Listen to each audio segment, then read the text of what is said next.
legendary Sydney Hockey in the immediate pre-World War II period, since this aircraft was last on these shores.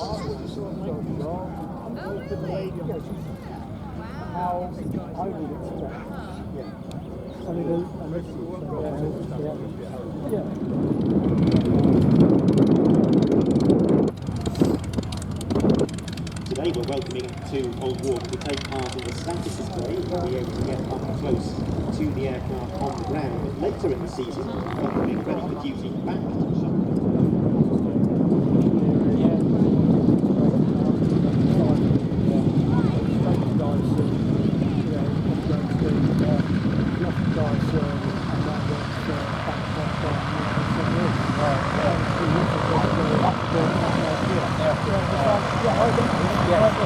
We can identify that. It takes a bit more signature.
You've now got, you've only got 200 in there. I used to do all that. Yeah,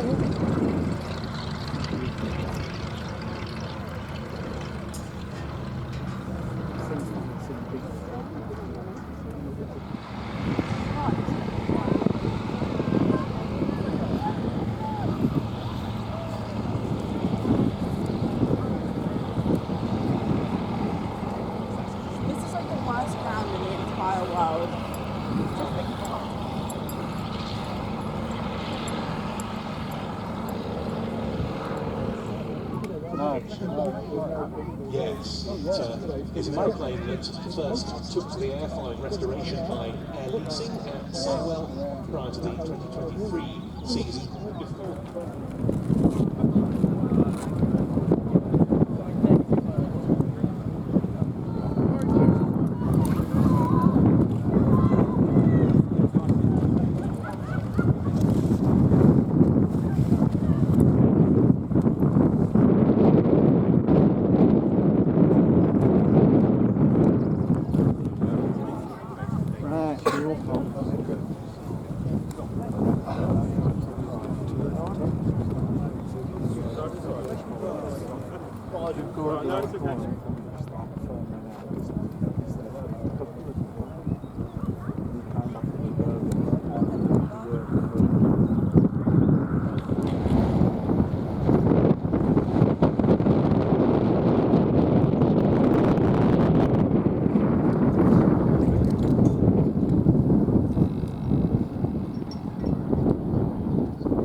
To 50 old cars on our fleet, and you can see some particularly splendid ones here. The first one to go round was a 1905 Wolsey, and there's an interesting story here. We only acquired it about 4 weeks ago, and it came from a museum in Devon who were willing to sell it. And it was originally owned by Dorothy This is the Douglas R4D success, named Ready for Duty of the Commemorative Air Force.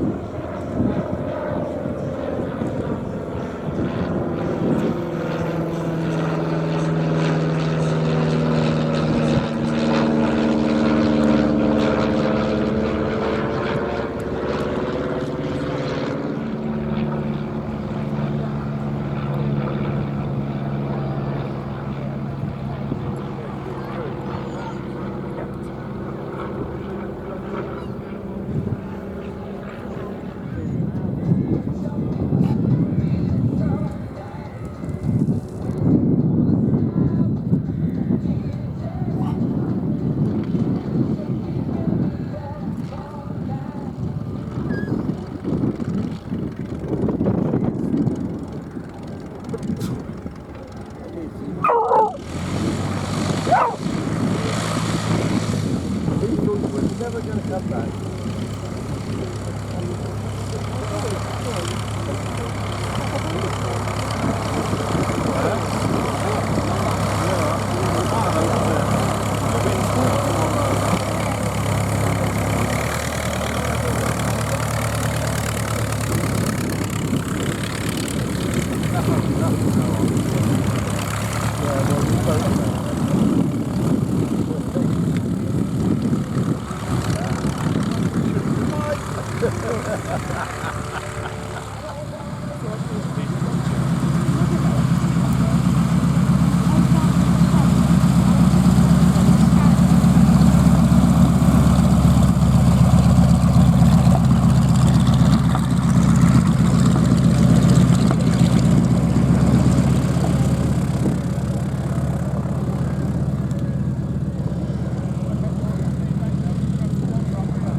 Thank you.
Not part of our barnstorming act for us today, but being followed. The all-silver Blackburn B2 being flown by Andy the Mad Monk. Next up, our number 3 aircraft, David Bramwell's Miles Hawk Trainer 3, better known as a Magister, being flown by Andy Laser Lacey. And our number 4 aircraft, the Venerable Chipmunk, being flown by Paul Shaky Shakespeare. So as the aircraft circle round, you'll see that our expendable ground crew, I mean very valuable ground crew, have run out onto the airfield and erected a target. Now, in previous years, the safest place to watch this from has always been hard. And here to prove it, the Martlet with Cy Davies, who goes long. But never mind, prove that flower bombing is one of his talents. It's a bit short. This is a very Goldilocks moment now, isn't it? Now prove that he is Goldilocks and can drop it straight down the middle.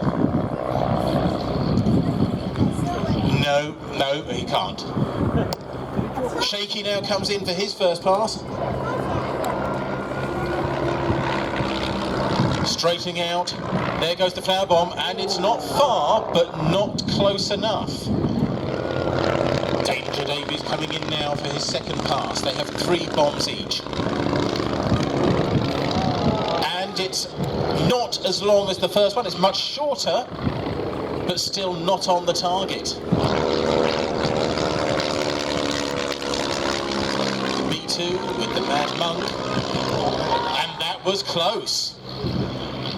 Laser Lacey has previous bomber experience of dropping bombs on targets with deadly accuracy. However, he did point out that they were guided by name. Shaky coming in now for his second pass. Straightening up, there goes the bomb, and well long. I've got other pilots giving commentary as well. I'll repeat what they say, so it's not just all of me, but that was a typical test pilot. Cy drops both of his bombs on that go, clustered around the target. He's definitely scaring it into submission. And then a high release. Laser Lacey coming in for his third pass now. Straightening up. Waiting for the target to disappear. And there is the bomb. Far too early. Shaky coming in now for his final pass on the target. And again, far too late. Hung out, not on the Siegfried line, but on our limbo lines. There's a bit of difficulty in getting it up at the southern end, but up it is, just in time for Danger Davies to attempt his first pass, but he decides to go over. Heading down, can he get it down for the second one? The second one's looking a bit slack. Can he get, oh no, he's going over, go over the first one. Can he now come down enough for the second? No, he can't, so again, going well clear. Laser over the first. Can he get it down enough to come through the second? It's still looking a bit high, so he goes over. The wind conditions, of course, are giving them a cross now, going over the first. Can he get it down low enough to go through the second? It's looking good. It's a bit high, but he's through.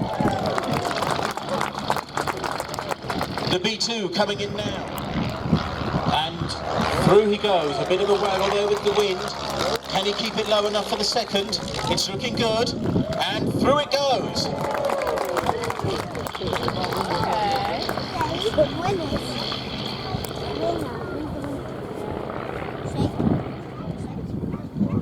So the B2 and the Maggie keeping well over to the side.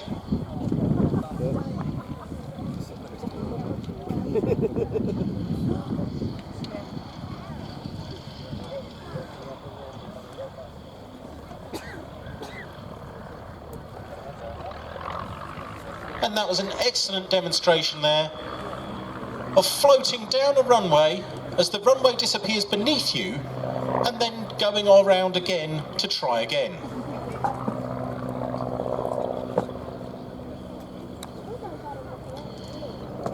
The downhill runway at Old Warden is the trickiest of the runways to land on. As the aircraft descends, the ground descends at exactly the same rate to literally give the pilots that sinking feeling.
That McRobertson race, which started on the 20th of October 1934, process of moving from the Stag Lane factory airfield in Edgware in North London to new premises at Hatfield.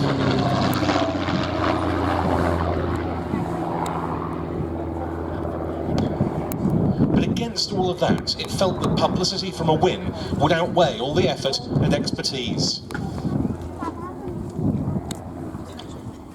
3 Comets were built for that race. They sold for £5,000 each, and the first of them took to the air for the first time just 6 weeks before the race began.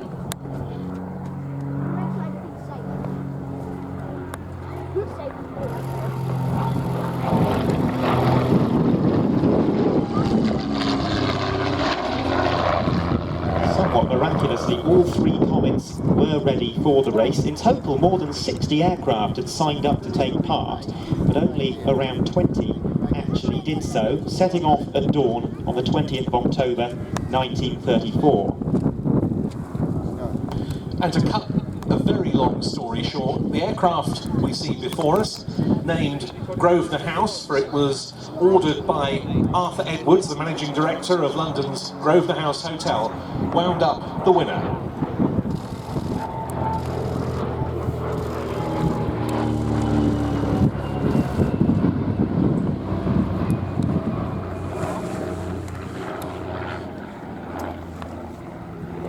It's a airliner named Aufa of KLM Royal Dutch Airlines.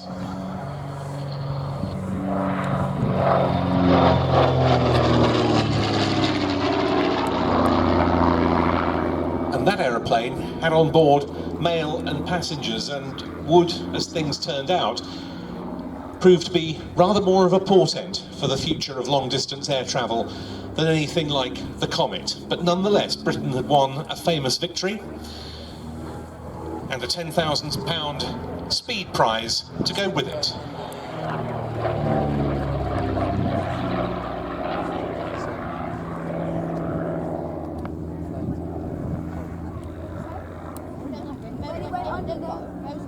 And that run from England to Australia taking 70 hours, 54 minutes and 18 seconds.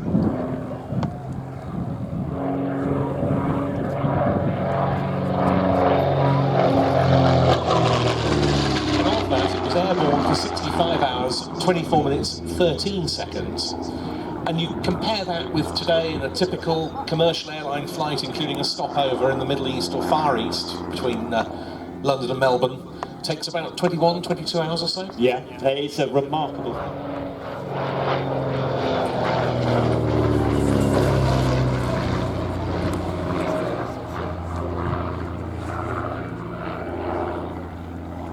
Ken Waller brought it home 12th. Then it became known as the Burberry, sponsored by the clothing manufacturer. Arthur Clouston and Betty Kirby Green used the aeroplane to set a new record between London and Cape Town. Then it was renamed again as Australian Anniversary, and in March 1938, Clouston and the journalist Victor Ricketts set a new record for a flight from London to New Zealand and back. The actual route was from Gravesend to Blenheim in New Zealand and back to Croydon, and that record is still unbeaten.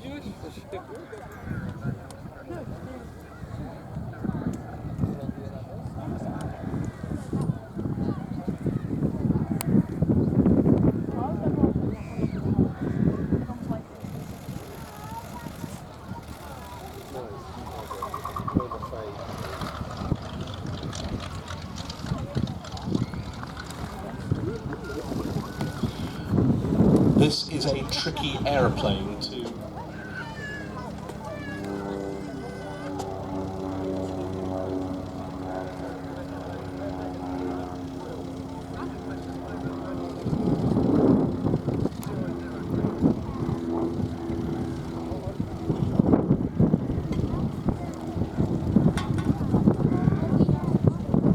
A couple of loops.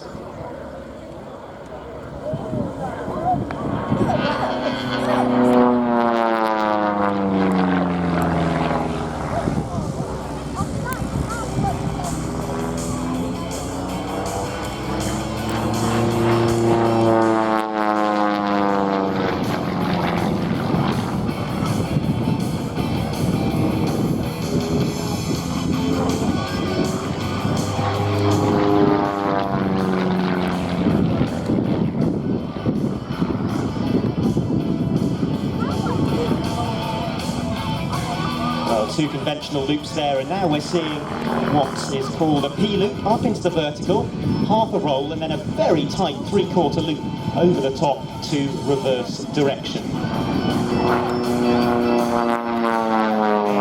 Into a stall turn, he's holding it in the vertical, the airspeed bleeding away, and very shortly he'll kick in the rudder and pivot round his left wingtip.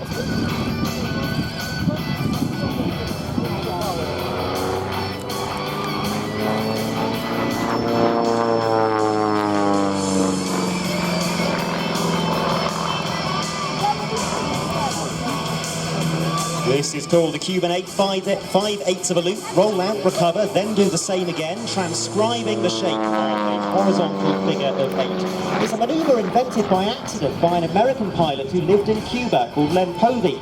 He was participating in an air display in Miami in 1936, pulled into a loop, realised it wasn't quite going to plan, and rolled out and recovered, just as we see here. On a whim, he then decided to repeat the manoeuvre in the opposite direction, to run in directly towards us, and he will then pull up into the first half of the Cuban 8, and perfectly logically, that is called a half Cuban.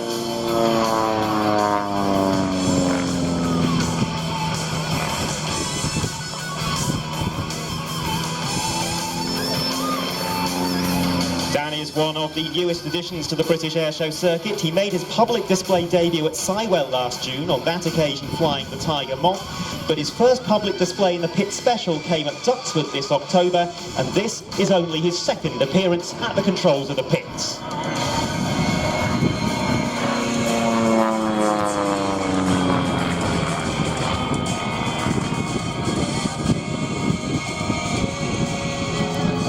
The original Pit Special had just 2 ailerons, and they were on the lower wing only, giving a roll rate of 180 degrees per second.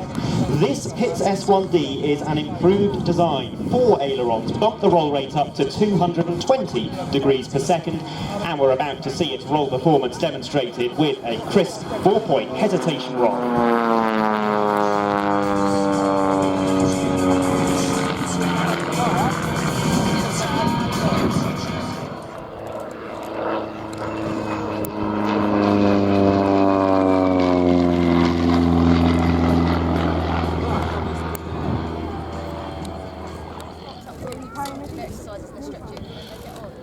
Danny Williams back on the ground with the Pitts S1D.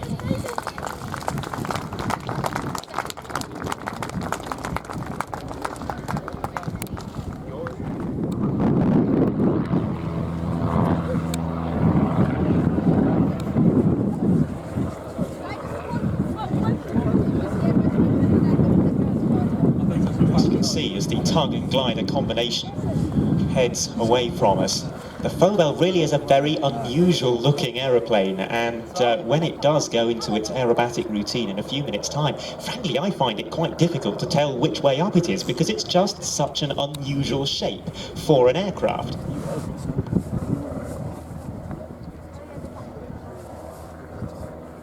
Shape and configuration that we just witnessed when the Fauvel took off, and which we'll shortly be seeing again when it returns. Reputation for being unsafe and unstable, but if they were designed properly, that really needn't be true at all. In fact, Charles Fauvel was convinced that flying wing...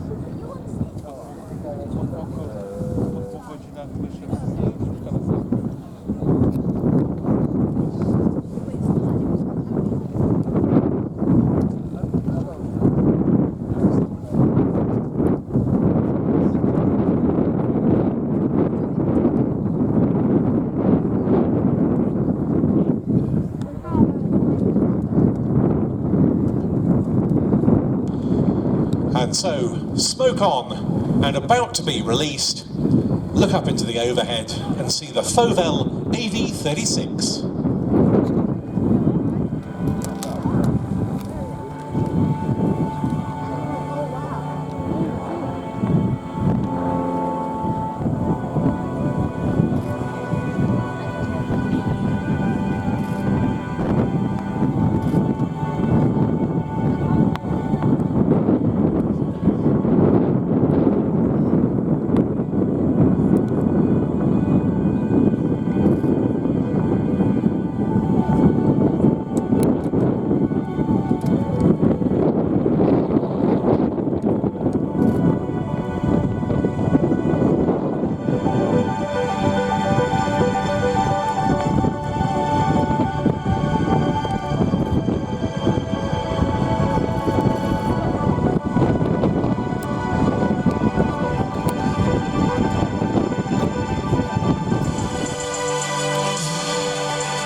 Then you can send it to my mother and send it to me.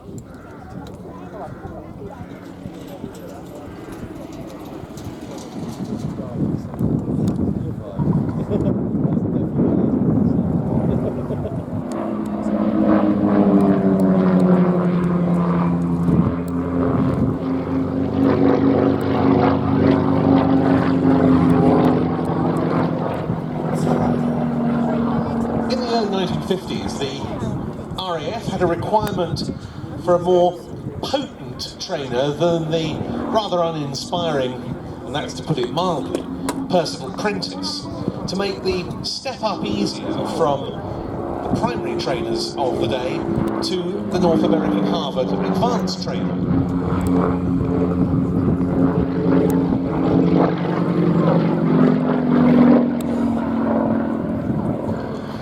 In fact, Percival, possibly recognising that the Prentice wasn't exactly up to snuff, had predicted that the Air Force would have such a need and came up with a design which duly won a contest the RAF staged between it and the Handley Page HPR-2.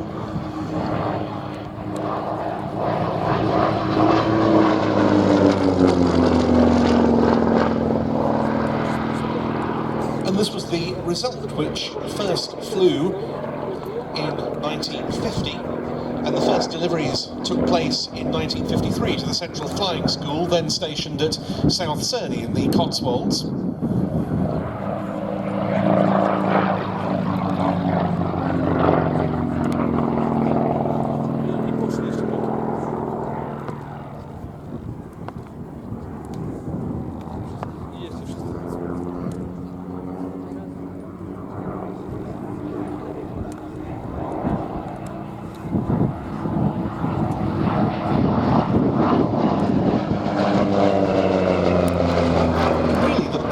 was much more likely. It exposed the trainees of the day to a far more powerful and capable machine than they'd had at their disposal in the Prentice.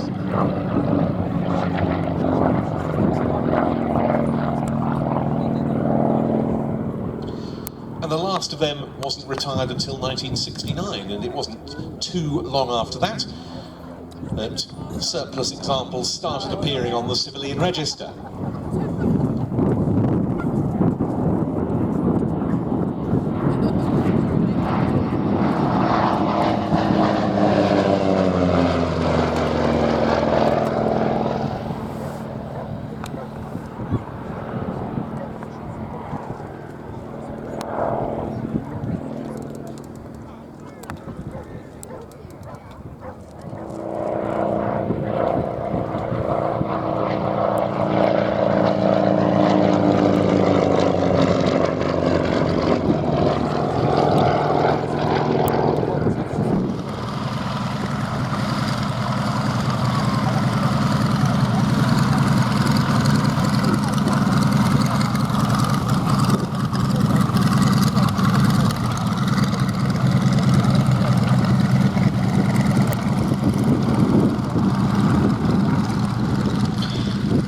Item on the programme focuses not so much on the aircraft involved in it, but on their engines. Followed off by the Parnell Elf.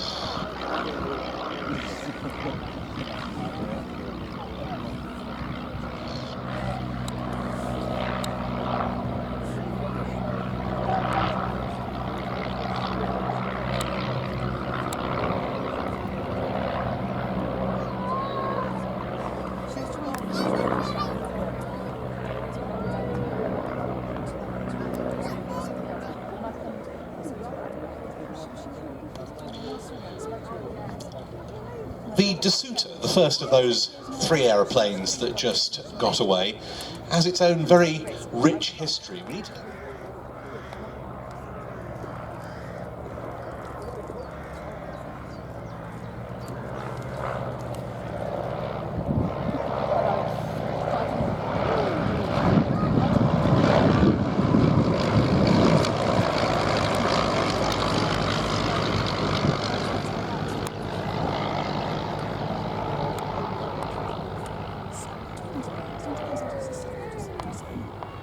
his De Sotos to and from mainland Europe, picking up parts for his racing cars.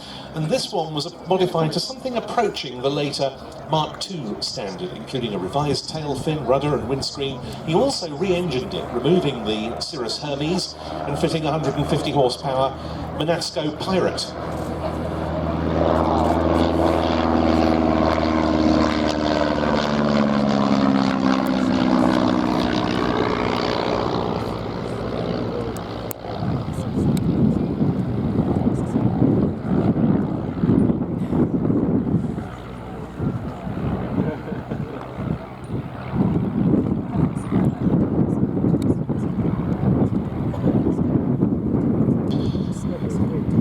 And it shares much Richard Shuttleworth related history with the DH-60X, which of the 2 aircraft that have broken away now to the right is the first, flying in 1927.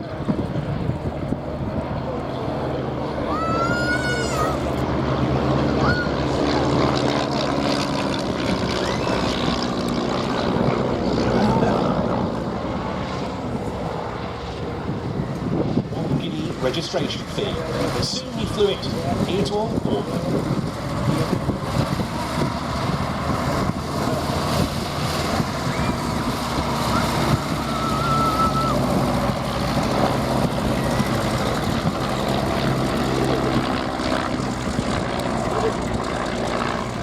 And that means this aeroplane has been resident at one airfield longer than any other known flying aircraft.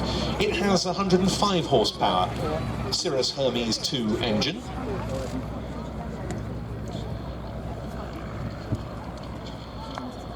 It's the 115 horsepower horizon of a rather large, impressive-looking biplane, which tells us that the DH-9 is airborne out of Duxford and will be with us very shortly. We've also got the Gladiator running up on the flight line,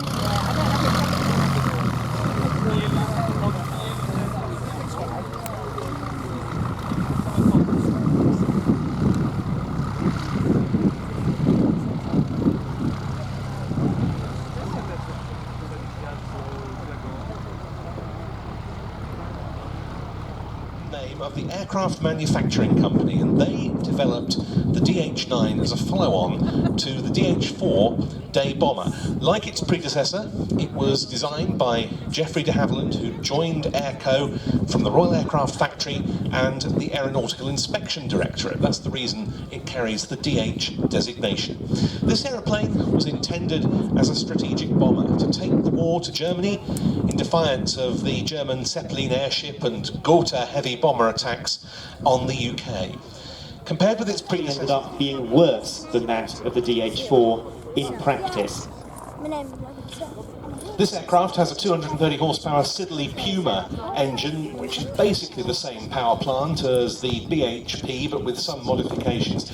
To give you an idea of the trouble they suffered with these engines, as of July 1917, 90% of the cylinder blocks that have been built so far for those engines were deemed faulty. Nonetheless, the DH-9 was felt to be so important that it was rushed into service with the Royal Flying Corps. In spite of that, the first operator was number 108 Squadron, based at Stonehenge, and large numbers of these aeroplanes were supplied to squadrons stationed in France.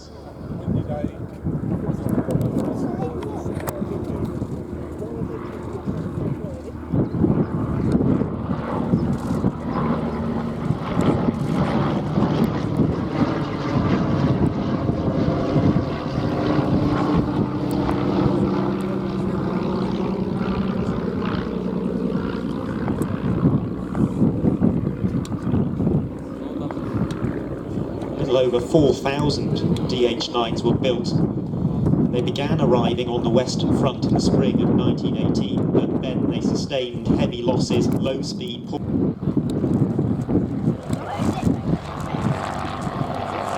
Although it was aging, it was more effective and far less troublesome.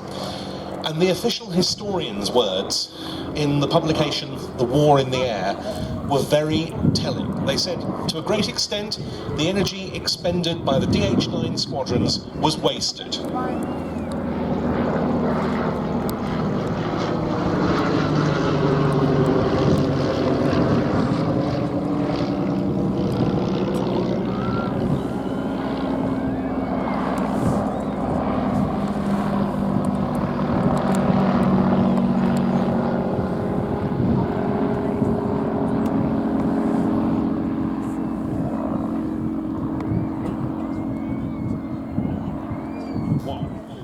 By Vickersville bomber when Ray Parer decided to join the competition, and he embarked on an almost 7-month odyssey in an Airco DH-9. He wasn't entitled to a prize because, as I said, the race had already been won before he even started, but for the feat of achieving it in a single-engine aircraft, he and his navigator were each awarded £500 and the Air Force Cross.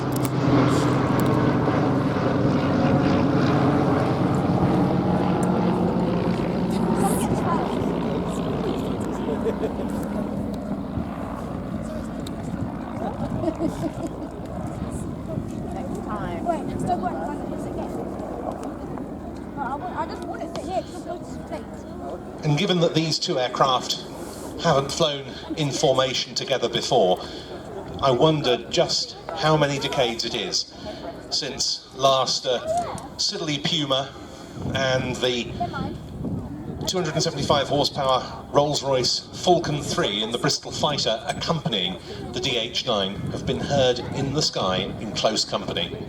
Yes, as formations go, you really can't get much rarer than this, can you? DH-9 being the only airworthy example of its kind. A relatively recent restoration as well. Took to the air for the first time in 2019.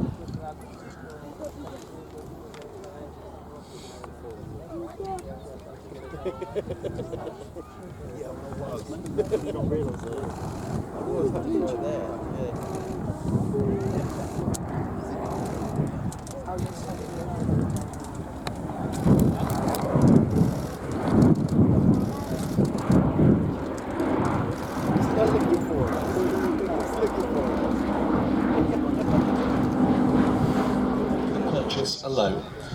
Two aircraft were brought back to the UK for restoration by Retrotec. One of them was completed as a static aircraft for IWM Duxford. It was unveiled in 2007. This one was restored to fly, and as Adam said, it did so in 2019 in the hands of that well-known Shuttleworth pilot, Dodge Bailey. Accompanied, by contrast, the Bristol Fighter was an aeroplane that, yes, took its time to be employed operationally in the most effective manner, but when the Royal Flying Corps learned to do so, found it had a winner on its hands.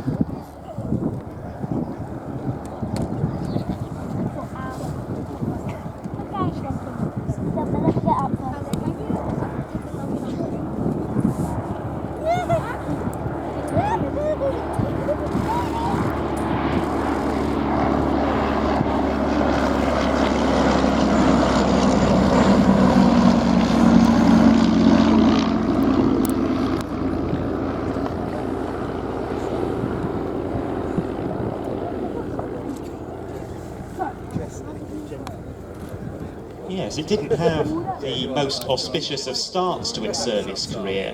The original F2A model was pressed into service very quickly in order to surprise the Germans with an unexpected new type in its first combat engagement on the 5th of April 1917.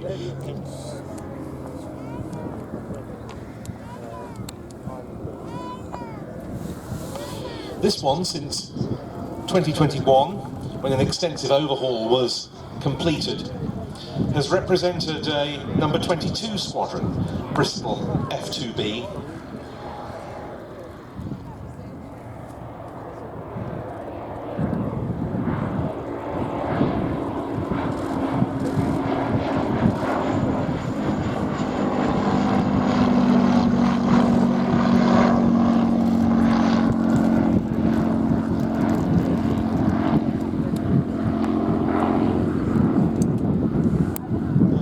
Was Major W.J.F. Harvey, who notched up 26 victories during the First World War. He wrote that the F2B was the only World War I aircraft both respected and loved by all who flew it.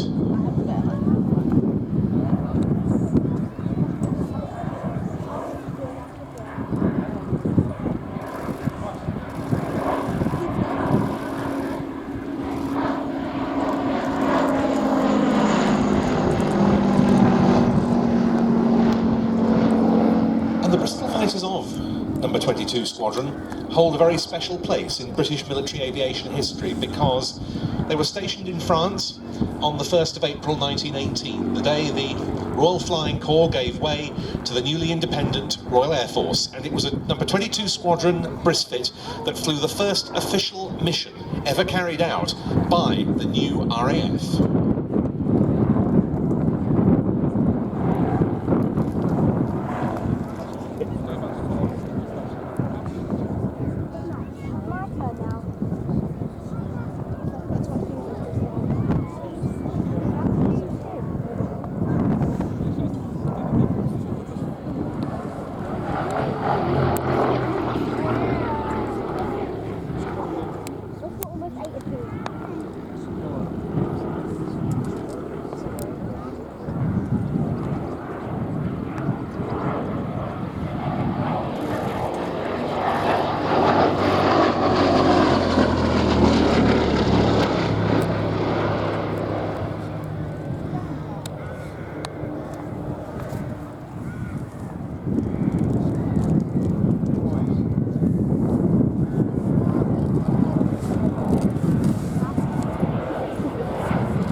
biplane fighter to enter RAF service, which the aircraft did in February 1937. The Gladiator was also...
Aircraft indeed, that having been built at North American Aviation's plant at Inglewood, California, was shipped to the UK on no less a date than the 6th of June 1944, D-Day.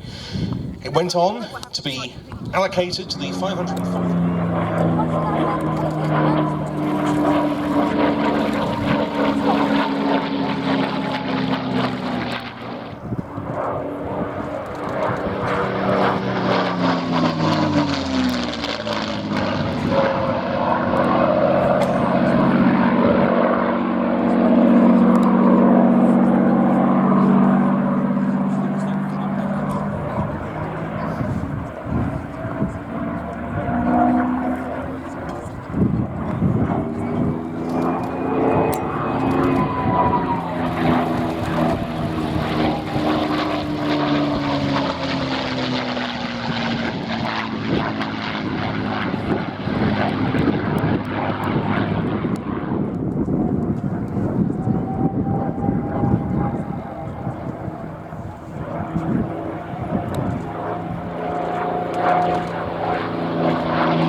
This aircraft made its maiden flight.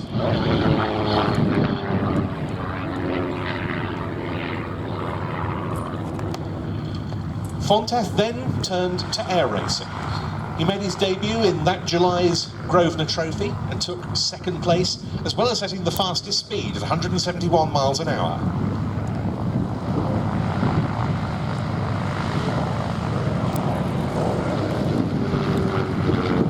The start of a very varied career for this aeroplane. Even pre-war, it was modified several times. Didn't score any outright victories in that period. Then Fonteth lost his life in October 1940 while ferrying a Midwest transport auxiliary. Obviously the aeroplane was grounded for the war. It was then advertised for £750 in August of 1945.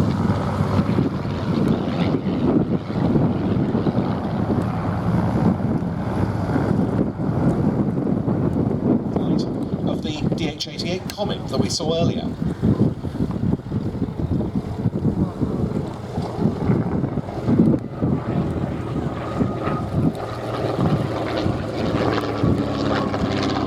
And this aircraft, dating from the mid-1930s, carried on racing in Payne's hands right through the 50s, well into the 60s. 5 times he set the fastest outright speed in the King's Cup race, but he never somehow managed to beat the handicappers and win outright.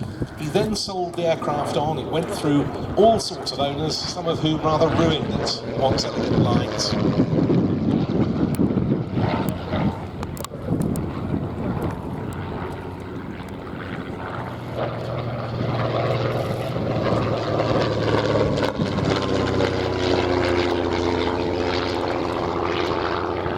Yes, Ruth Fonteth was a very accomplished pilot in her own right, and that third example was open cockpit and had a 220 horsepower Gypsy 6R engine.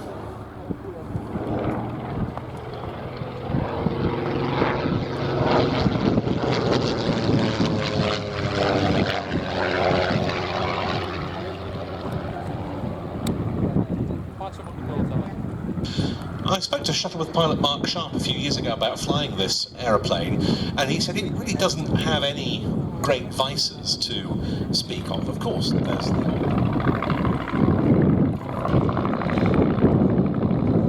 these aircraft flew on wheels, skis and floats. A one-off had a tank-style Caterpillar undercarriage installed so it could operate off ploughed fields, and still another was used for prone pilot experiments.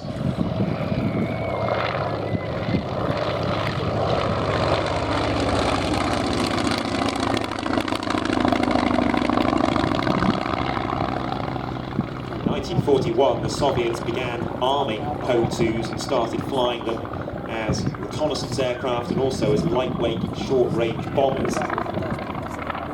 Some of the most remarkable missions of the Second World War were conducted by a unit often known today as the Night Witches. They operated a specialised version of the aircraft known as the U-2VS.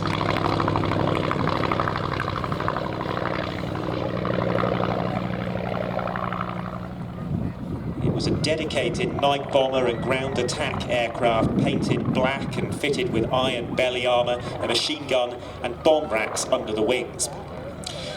This was the famous unit that consisted of all female crew members. And the figures associated with it are absolutely staggering.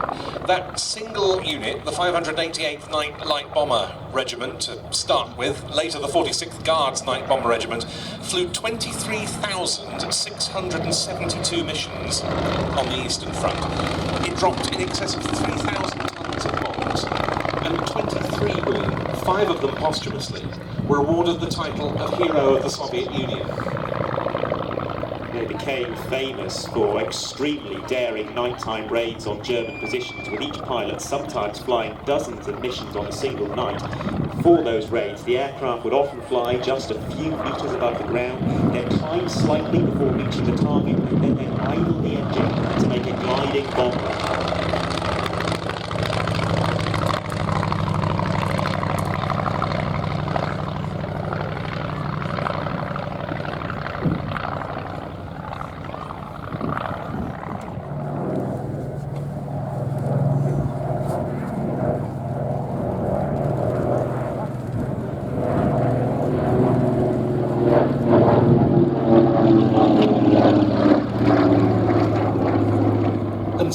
And so equipped, this aircraft went on to be flown off in naval objectives in the North German coastal areas.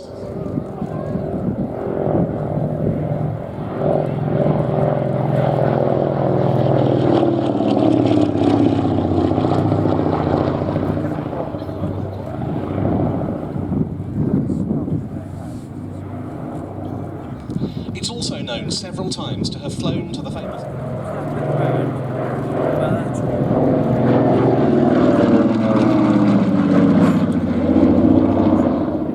Then when war broke out, obviously this aircraft was no longer able to undertake missions close to, let alone over, Germany.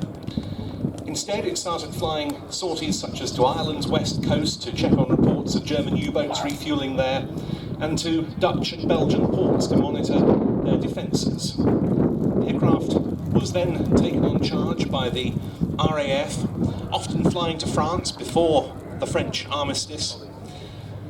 But its flying career temporarily was ended when a parachute mine was dropped on its base at Heston on the 19th of September 1940. It was then returned to the USA for repair.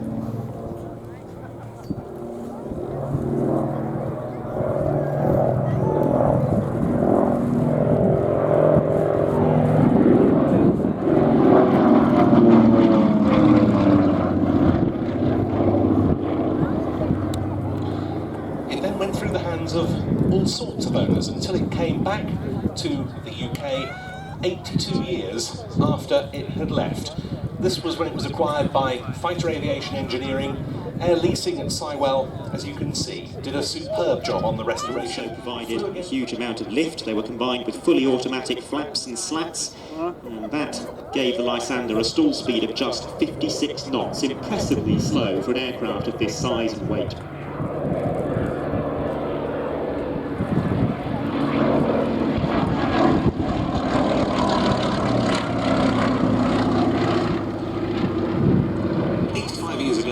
During the Battle of France, the Lysander's vulnerability unfortunately was highlighted. These aircraft rescue service searching for downed RAF airmen in the Channel, and hopefully rescue launchers or other craft would pick them up.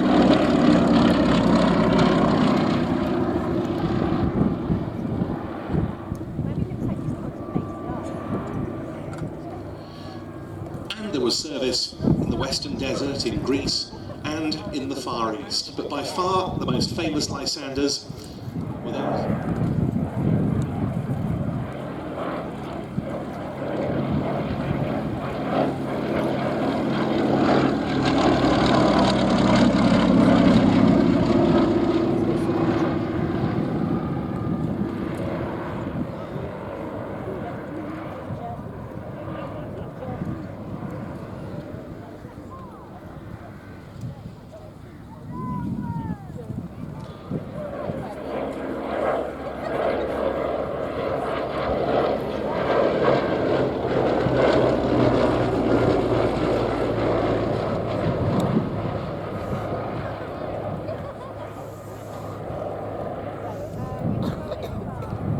They did so in this special duties configuration with an access ladder attached to the fuselage side and an underslung long-range fuel tank. They drop agents into and recover them from Nazi-occupied Europe, using that short takeoff and landing capability to operate into small landing sites at night.